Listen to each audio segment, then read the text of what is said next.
pasalamatan. Sinulat ko na nga para hindi na ako maiyak eh.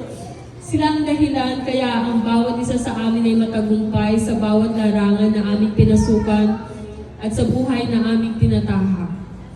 Gusto naming tawagin ang aming nanay at tatay upang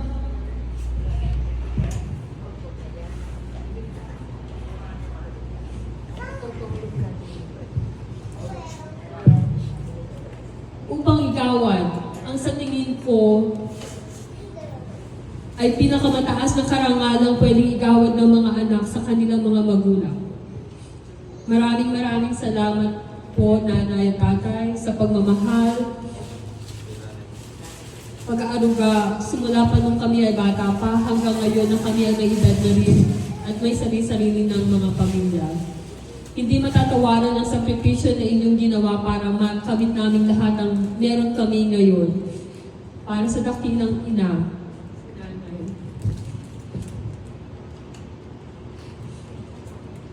At sa dakilang ama, sa tatay.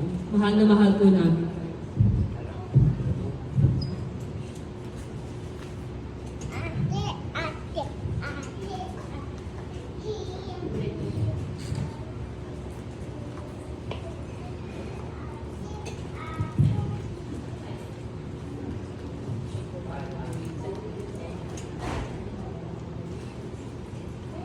Ito pa ulit, Nay.